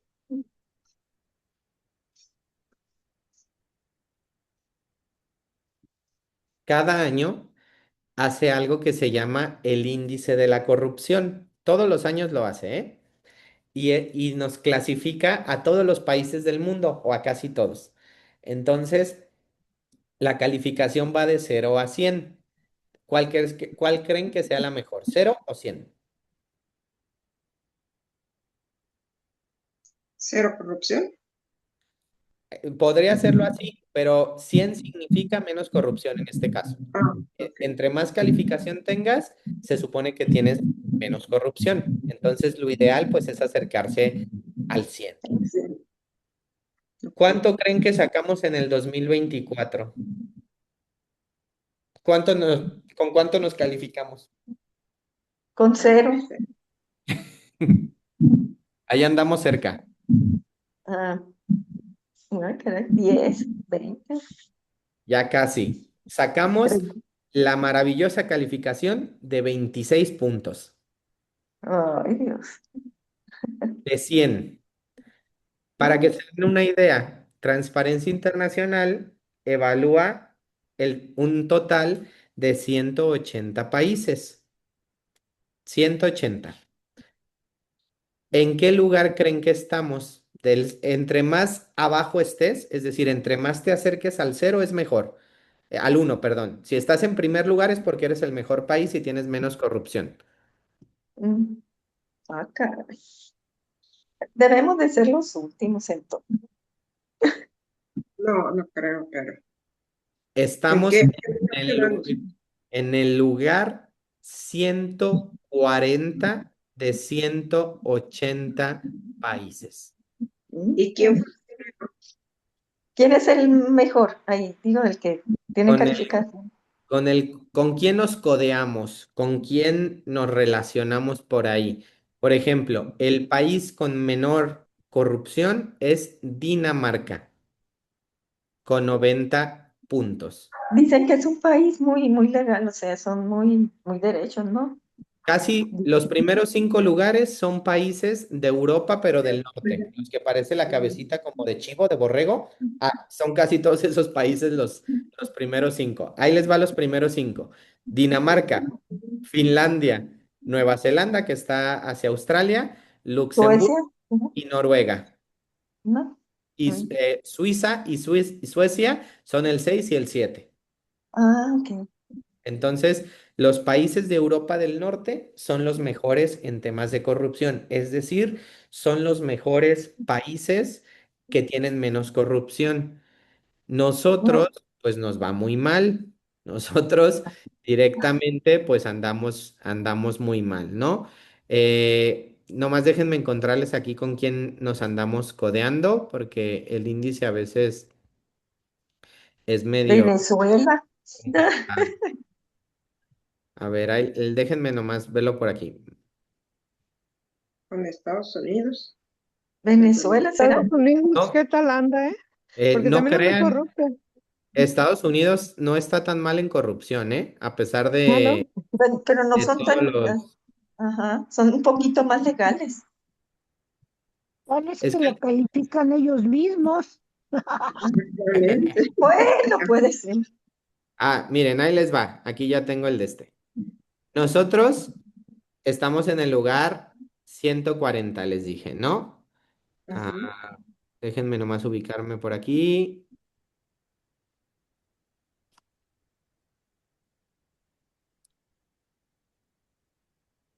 Aquí está. 20. En la misma calificación, es decir, en 26 de corrupción, compartimos lugar con Nigeria Sí. y Uganda. Ah, caray. Los países africanos. Es decir, en nuestro país la corrupción es tan mala como la corrupción en Nigeria y en Uganda. Y si me voy Mm. a países más corruptos, que es con los que pues estamos debajo del número 30, que es corrupción extrema, tenemos a Guatemala, Mm. Kirguistán, que son países de Medio Oriente, Mozambique, República Centroafricana, Paraguay, Bangladesh, el Congo, Irán, Azerbaiyán, Honduras, Líbano, Rusia, Camboya, Chad, Comoras, Guinea-Bissau, Zimbabue, República Democrática del Congo, Tayikistán, Afganistán, Burundi, Turkmenistán, Haití, Myanmar, Corea del Norte, Sudán, Nicaragua, Guinea Ecuatorial, Eritrea, Libia, Yemen, Siria, Venezuela en el top 3 es el número 3, Oh. Somalia es el número 2 y Sudán del Sur es el país más corrupto en todo el mundo. Yo creo que muchos, porque a mí me pasó cuando he estado trabajando mucho el tema de anticorrupción, hay países que yo ni siquiera ubicaba y con los que andamos ahí compitiendo a ver quién es más corrupto. ¿Dónde es la sede de la Transparencia Internacional? Como tal, no tiene una sede, sino que son varios trabajadores a nivel internacional. En todos los países hay una sede. Cada país tiene una sede de transparencia internacional. Pero voy a buscar bien dónde está la sede central. Creo que es en Europa. Pero me preguntaban de Estados Unidos. Estados Unidos. Ya lo tenía aquí.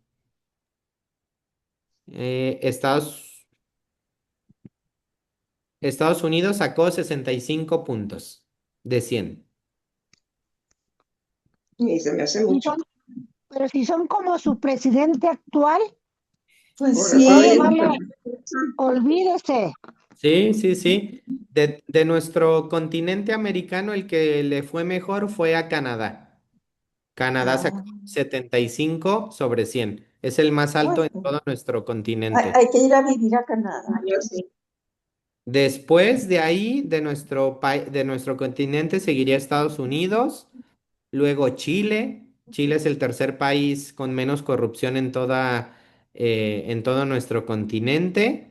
Luego seguiría Costa Rica, pero Costa Rica ya tiene menos de 60 puntos, entonces pues también tiene sus problemas, ¿no? De ahí ya me tengo que bajar hasta Jamaica, eh, Colombia. Bueno, aquí hay un tema, ¿eh? Esta Transparencia Internacional hace una advertencia cuando hablamos de corrupción, porque el problema de la corrupción es que no aceptamos nosotros ser corruptos, decimos que el gobierno es corrupto, pero para recibir una mordida, ¿qué se necesita? Ser corrupto. Alguien que la dé y alguien que la reciba. Entonces, cuando van a entrevistar a la gente siempre dice, no, no, no, nunca he dado una mordida, no soy corrupto, por vergüenza, porque la corrupción Ajá. genera un acto de vergüenza. Entonces también es bien difícil medir la corrupción. ¿Por qué? Porque Cuba tiene mejor calificación que nosotros. Wow. ¿Por qué? Porque en Cuba no se permite la libre entrevista. Entonces toda la gente contesta que su país no es corrupto y por tanto hay situaciones, como decían ustedes, que no siempre hay que hacerle 100% caso a este índice, pero nos da una idea de que la corrupción desgraciadamente atenta contra los derechos. Porque, pues imagínense cuánto dinero no se desvía por culpa de la corrupción y que podría estar en un hospital o en nuestras calles o en nuestra agua. Entonces, eh, tenemos esta situación. Otro de los derechos que luego también es muy violado es el del transporte público digno y preferente. ¿Cuántos asientos para personas adultas mayores tenemos en el transporte? ¿Es fácil subirse un camión? Como unos 6. 6, bien. Pero ¿es fácil subirse a esos camiones tan altos? No, a las personas mayores no. No. O incluso es hasta peligroso para cualquier persona, mucho más para los menores y las personas adultas mayores. Apenas te está subiendo un pie y ya arrancó el chofer. Sí, es que ya conducen muy rápido. Aquí en Obregón no es tanto, o sea, pero sí se llenan, ¿no? No más. Aquí en Guadalajara tenemos un grave problema en el diseño de nuestros camiones. Son demasiado altos. Deberían ser camiones a nivel de piso por seguridad, porque por eso los choferes muchas veces no ven a las personas cuando cruzan la calle, porque están tan arriba que no alcanzan a ver hacia abajo y por eso suceden muchos accidentes. El tema del transporte, el gobierno tiene que cambiar la forma, perdón, de los camiones y tenemos que empezar a comprar camiones bajitos, que vayan a nivel, que el chofer vaya al nivel de cualquier persona en un carro normal para que pueda Es evitar más el grave. choque. Los que somos chaparritos o los niños, pues no alcanza uno a la parte de arriba y muchos no tienen como una extensión que le puede uno agarrarse. Entonces, yo he visto personas caerse porque los choferes no sé, no tienen el cuidado de ir, parece que llevan costales de arena o de, no sé, no gente. Entonces, no se fijan en si van seguros o no, ellos nomás avanzan y les importa un comino y Aquí, pues la gente se cae, sí se caen, los niños también. como dirían aquí, como ganado. Así lo llevan a uno. Sí, Entonces, contratan a cualquiera, no le ponen, o sea, ellos quieren tener comisiones y no le ponen como una atención, no están, pues, de veras conscientes de que llevan personas, conducen horrible.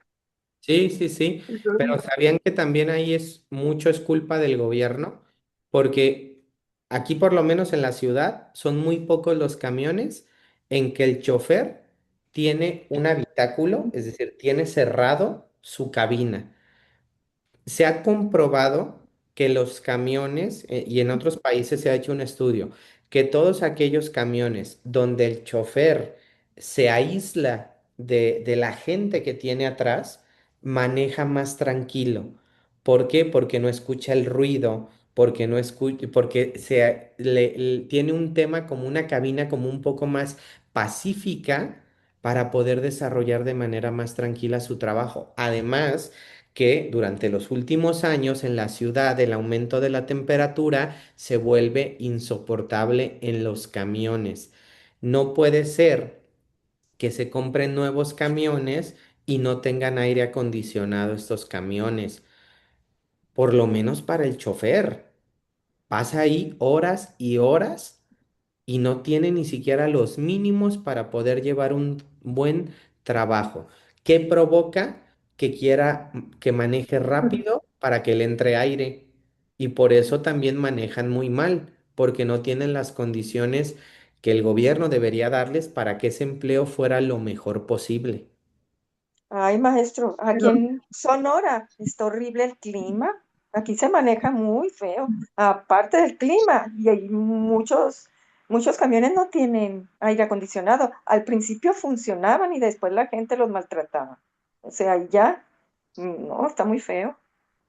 Y eso provoca justamente que no se brinde el servicio de manera correcta. Es decir, también sí es cierto, hay choferes que manejan muy mal, pero también es cierto que no contar con los elementos necesarios para poder hacer un buen trabajo, sentirte que estás haciendo un trabajo necesario, porque muchas veces también nosotros como usuarios tenemos una corresponsabilidad y ahí, perdónenme la expresión, pero hay veces en que ni un buenos días damos. No digo nosotros que estamos hoy en la clase. Yo como profesor, no con ustedes. Con ustedes me siento muy a gusto y me gusta mucho mi clase con ustedes, pero yo hay veces en que estoy en la escuela, en la Facultad de Derecho, digo buenas tardes a mis alumnos y y uno de no los contestan. 40 me contesta. Sí, Entonces, yo también cuando me subo al transporte saludo y pues casi nadie de los choferes contesta. claro, Hay eso. unos que inclusive son muy conscientes con las personas mayores, pero son raros, o sea que son muy pacientes, esperan hasta que se suban, si van a bajar, se esperan y hasta eso que amables, pero es raro, ¿eh?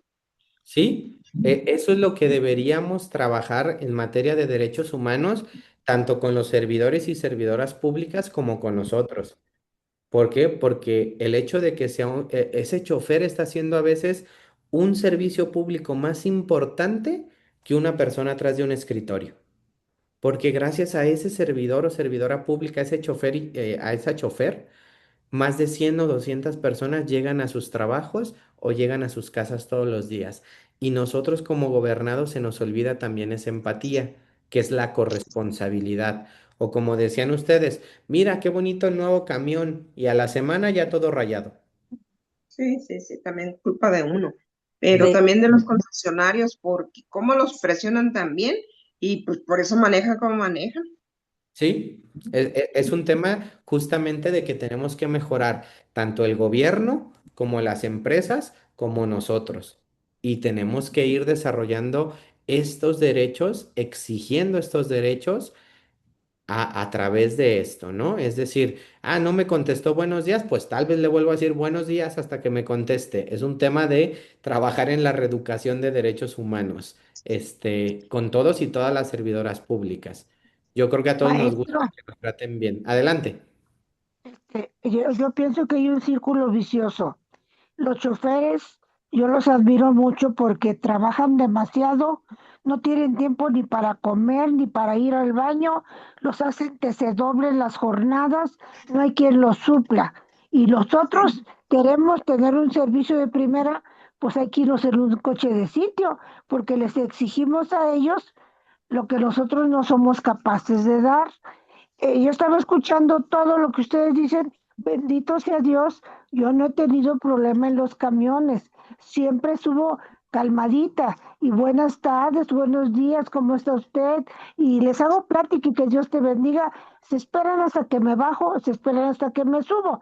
Sin embargo, Sí, hace como un mes me caí, no hasta el suelo del camión, porque me bajo por delante para que el chofer me vea y venía tomándome de los tubos de arriba, pero los tubos de abajo junto a la puerta estaban bien tapados. Entonces, de lo que me bajo del de arriba, agarrarme el de abajo, no pude y me caí. Y sí se preocupó el chofer, pero dije, no se apure, caí sentadita, hasta me pude parar de los fierritos de esos chaparros, como que eran para niños. Pero yo digo que, por ejemplo, usted dice que no saludan. Eso ya es un defecto que ya tenemos desde cuando empezamos a usar las costumbres gringas, porque yo soy maestra. Entonces, yo me acuerdo que yo le decía a los niños, fórmense y digamos buenos días. Y las mamás se enojaron. ¿Y por qué le van a saludar? Porque es la educación. Buenos días, con permiso, buenas noches, ya me voy. No, se enojan las mamás. Ahora las mamás ya no quieren educar. Entonces ahora, como usted dice, los alumnos de derecho ya no saludan. ¿Por qué? Porque no tuvieron madres que los enseñaran. Bueno, decimos nosotros, que los eduquen, porque la escuela no educa, la escuela instruye. Entonces es un círculo vicioso. Desgraciadamente, pues queremos componer muchas cosas, pero nosotros no ponemos tampoco nuestra parte. Pero pues ya nos, como diría alguien, aquí nos tocó vivir y hay que llevarnos a lo mejor que podamos. No, y tiene toda la razón, pero justamente el ejemplo que nos pone usted en el tema de los camiones, pues ese accidente que tuvo es por un mal diseño del camión. Si los tubos estuvieran bien diseñados tanto para niños, para personas con discapacidad o adultos mayores, tendría que estar los tubos diseñados de mejor manera para que cualquier usuario no nos cayéramos. Entonces, es donde les digo que al gobierno se le olvida en ocasiones que no solo es comprar un camión nuevo, ¿qué tipo de camión vas a comprar? Porque también eso es muy importante. ¿Qué tipo de banqueta vas a crear? ¿Por qué? Porque luego son bien bonitas las banquetas con adoquines. Y ay, qué bonito es, vamos a ponerles adoquín y vamos a ponerle esto y esto. ¿Se han puesto a pensar en las personas con silla de ruedas, cómo van a ir brinque y brinque las personas con silla de ruedas o con un bastón de las personas ciegas? ¿No se les va a atorar el bastón en alguno de los desniveles que puede tener el adoquín? Es decir, en ocasiones esas políticas del gobierno no toman en cuenta todas este tipo de situaciones y que se agravan con esta falta de educación de parte de la sociedad. Y ya se nos hace muy fácil, es que es obligación del gobierno, es que es obligación del gobierno, sí, pero yo también tengo una responsabilidad de que ese camión nuevo que acaba de comprar el gobierno, yo cuidarlo, porque es para mi Sí. servicio. Y ese servidor o servidora pública también está trabajando y también quiere llegar a su casa, no descansa, no come, no va al baño. Hay que ser también un poco de responsabilidad empática en ese sentido. No dejarnos que nos abusen de nuestros derechos, no, eso no, tampoco. Pero sí tener una cierta empatía y nosotros buscar esa reeducación o reenseñanza, mejor dicho, eh, o formación o reformación, por decirlo de otra manera, para enseñarle a la gente que el respeto debe de ser entre iguales y sobre todo con dignidad humana, porque todos merecemos el mismo trato. Todos, todos, todos. Yo les pongo un ejemplo a mis alumnos porque luego viven en una realidad que no tengo yo a veces tanta separación todavía de edad con ciertos grupos de mis alumnos, pero viven en una realidad que yo no sé de qué realidad viven, que ya no, que a mí ya no me cuadra. Pero yo siempre les pongo porque doy la materia de derecho administrativo y yo les digo, ¿quién es más importante? ¿El presidente municipal o el que recoge la basura en el camión de basura a las 5 de la mañana? Y todos en derecho me dicen, no, profe, el presidente municipal, porque es el encargado de todo el ayuntamiento y del municipio. Les dije, le dije, ¿y si se va el presidente municipal de vacaciones un mes, ustedes se van a dar cuenta? Sí, porque pues No, lo hace público. Les dije, no, no es cierto. No se darían cuenta si el presidente municipal se va de vacaciones, pero sí se darían cuenta en menos de 2 días si no pasa el camión de la basura. no, sí. Le dije, porque esos servidores públicos a veces que son los que ganan menos, son los que nos garantizan una vida digna.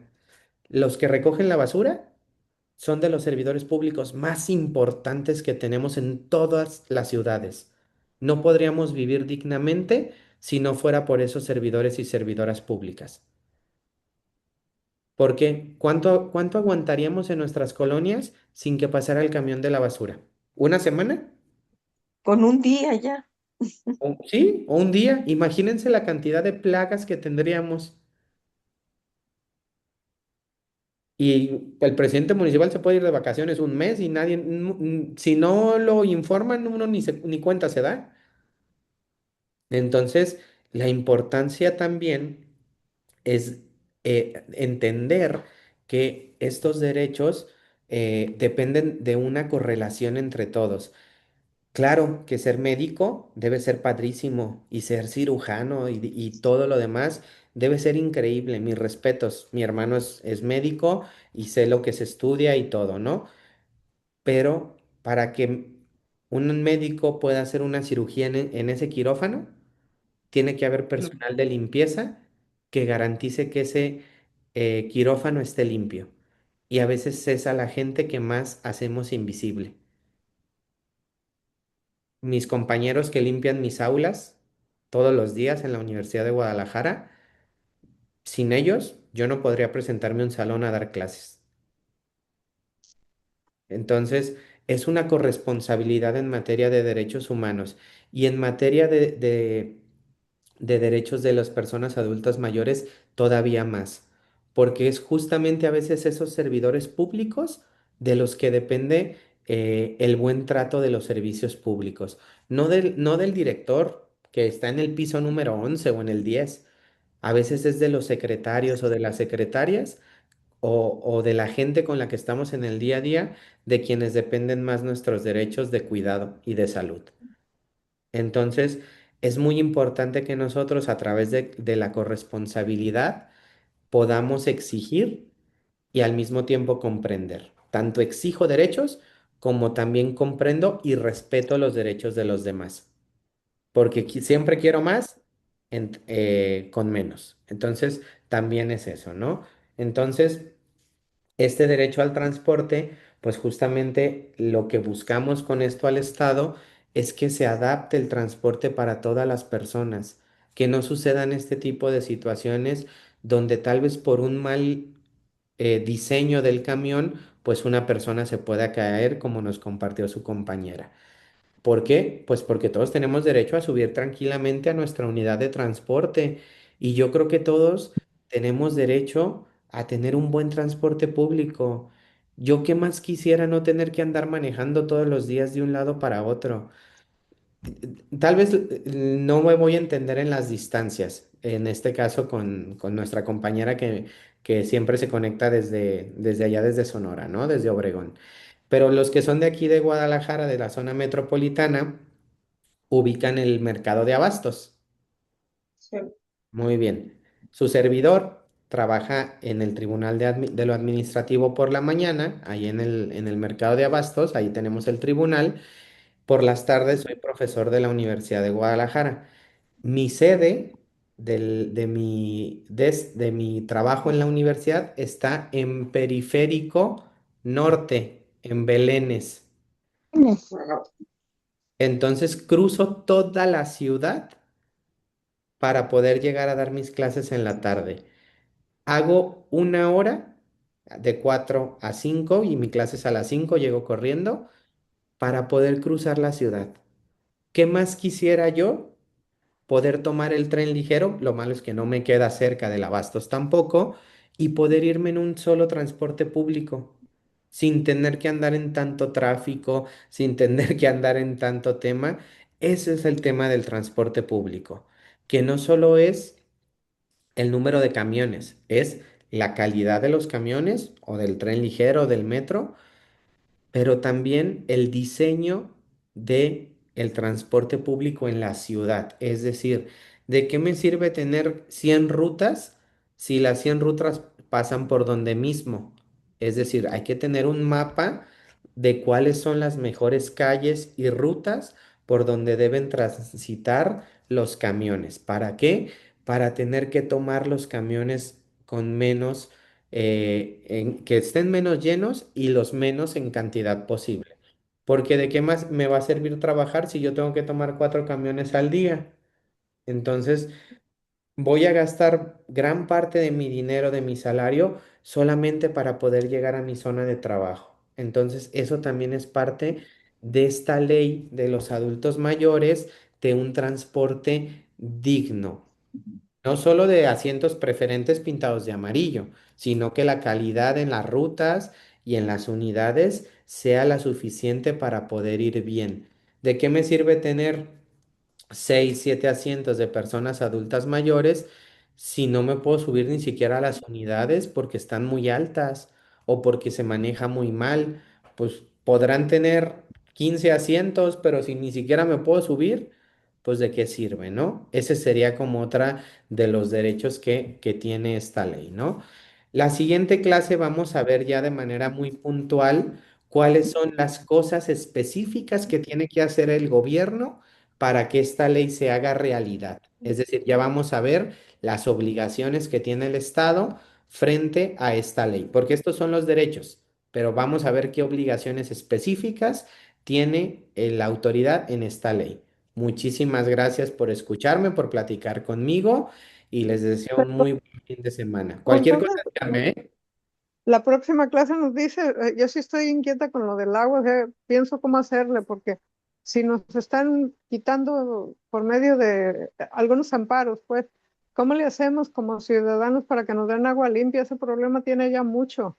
Y mire, hace poco, unos meses creo, los empleados del CIAPA se manifestaron en contra del gobierno ya cuando había entrado la presidenta que tenemos, la Verónica, porque no tienen ellos, o sea, eso se me hizo increíble, dije, qué barbaridad, hasta ellos mismos, no tienen los instrumentos, elementos, maquinaria, no sé, para poder hacer su trabajo. Entonces estaban protestando contra el mismo gobierno, contra el que les paga a ellos, para pues hacer bien su trabajo. Y entonces, ¿cómo quedamos los ciudadanos? ¿Cómo nos defendemos, no?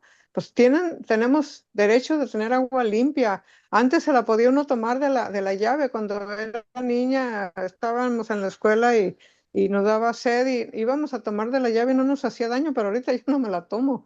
Entonces, nos va a decir, ¿verdad? La siguiente clase, ¿cómo le hacemos? Sí, podemos platicar de cómo es el amparo. En este caso es en contra del CIAPA. Aquí en Guadalajara, acuérdense que el CIAPA no depende del ayuntamiento como tal, no depende de Guadalajara o de Zapopan. Es una autoridad solita, que es muy mala autoridad, pero es una autoridad sola. Entonces, ¿a quién tenemos que acudir? Directamente obligar al CIAPA. No es que Verónica Delgadillo tenga que comprarle instrumentos a las personas del CIAPA. El director del CIAPA es el que les debe de comprar las herramientas de trabajo, porque es un director.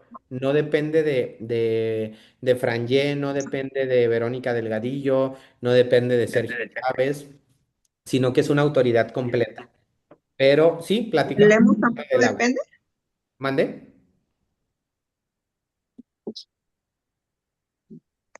Ah, escuché una pregunta. ¿Depende de quién? Bueno, Escribamos.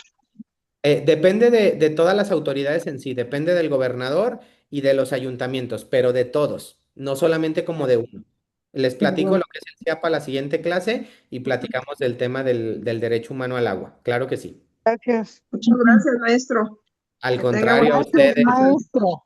Hasta muy buen luego, fin de buenas. semana. Maestro. Muy buen fin Bonito de fin. semana. Que estén muy Gracias, bien. maestro. Buen fin. Gracias. Hasta la Hasta la próxima, próxima clase. gracias. Hasta Hasta la Gracias. luego. próxima. Bye.